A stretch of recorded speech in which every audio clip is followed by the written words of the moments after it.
Hi buddies, welcome back. It's Anne-Sophie and today I'm going to show you how you can set up your fingerprint to unlock your Motorola Moto G14.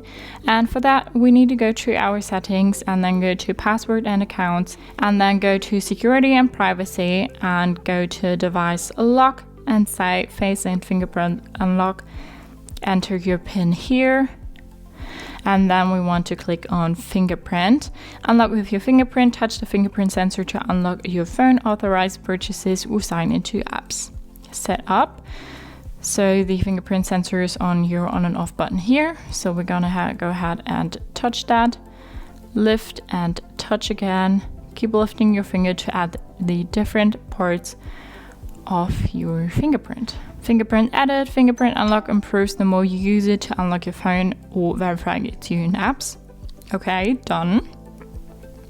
We can name our finger here or delete it by pressing the little trash can. And I'm going to go ahead and lock the phone, and now we want to go ahead and unlock it again, and now we're back in the phone. So that's how you can use your fingerprint to unlock your Motorola Moto G14. Hope you liked it, hope it helped. If so, thumbs up, share and subscribe, and I hope to see you next time. Bye.